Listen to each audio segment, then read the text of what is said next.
each year, one of the highlights here at CattleCon, which, by the way, this year is taking place here in the Lone Star State, San Antonio, Texas, to be more specific, is catching up with some leaders from back home in Western Ag Network country.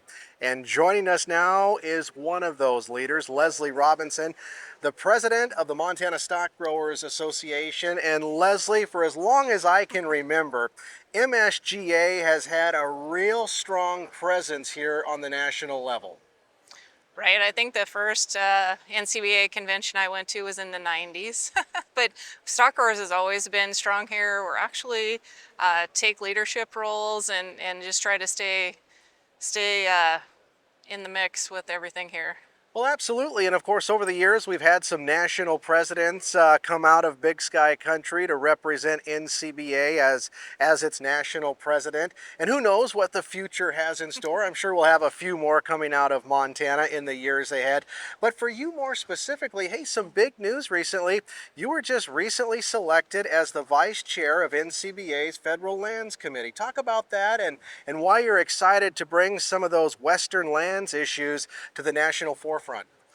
My entire career of public lands have always been a passion for me, and Phillips County has a lot of federal lands, and so our economy is very dependent on federal lands. So this was a perfect fit for me to put my name in for vice chair, and this will be my first convention that I will serve in that role, and I look forward to it.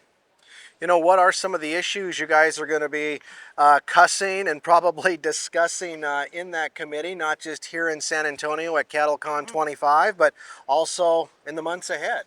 At this convention, we have a lot of updates.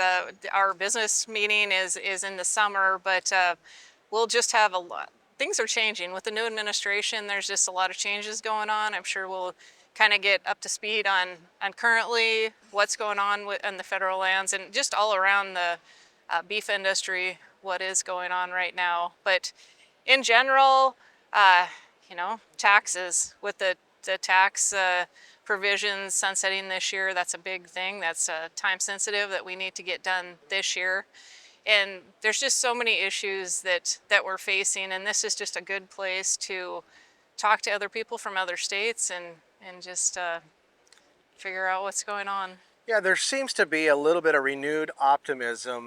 You know, a lot of it has to come from record high cattle prices. Right. I mean, when folks are a little bit more profitable in farm and ranch country, that makes a big difference. But they're also a little bit more optimistic about what's happening and what could happen in Washington, D.C. following the November elections. And, you know, a little bit more of a proactive White House when it comes to the livestock industry. With the prices, it's great because we have just a little bit more breathing room, and with the new administration, I think we're going to see. I'm hoping we'll see some rollbacks on some of the regulations that were placed in the last administration, and we'll I guess we'll see. But I'm optimistic, and I sleep a lot better. You know, as we talk about the Montana Stockgrowers Association's presence here on the national level here at CattleCon, I mean, what are some of the directives, if you will, that MSGA and of course the membership back home is bringing to the national level through the officer team, through yourself, through Monty, and through Turk? So we worked on the producer profitability initiative all through last year, and one of the things that we brought to this convention was a directive to state specifically in the strategic plan, the NCBA strategic plan, to keep agriculture land in production. And that seems like a simple phrase, but I think that we need to, for sustainability of the beef industry and for food safety for our nation, is so important to keep agriculture land in production. Well, I mean, the profitability, producer profitability sessions, I mean, they kind of caught fire, and there's a lot of other states across America that want to replicate the success that MSGA had last year, and of course, all that valuable input that was gathered about what's important to not just cattle producers, but rural America, essentially, and that's got to be encouraging, you know, for MSGA. It's very encouraging.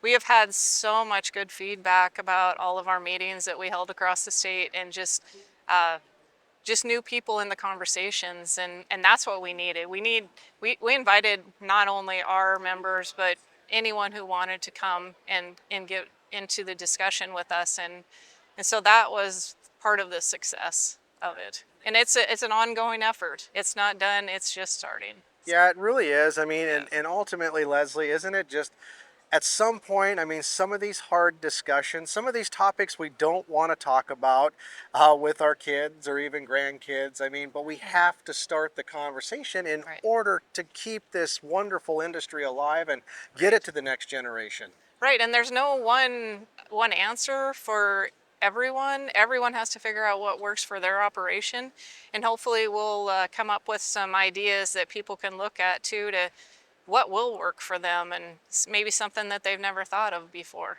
Yeah. Hey, and I just want to wrap up. I mean, whether it's the Montana Stockgrowers Association or these national organizations like the NCBA, I mean, how important is it? And we can never stress it enough that the policy, the direction of the association still starts at the grassroots level. Right. So, I mean, good example of our directive. It starts with the Montana Stockgrowers. We bring it here and try to get it passed, and that is so important that everybody does know that it's not top down. It is producer driven. Excellent. Well, Yeah. we appreciate you taking a little bit of time here at CattleCon 25 to visit with us. Again, we've been visiting with Lesley Robinson, the president of the Montana Stockgrowers Association here in San Antonio, Texas at CattleCon 25.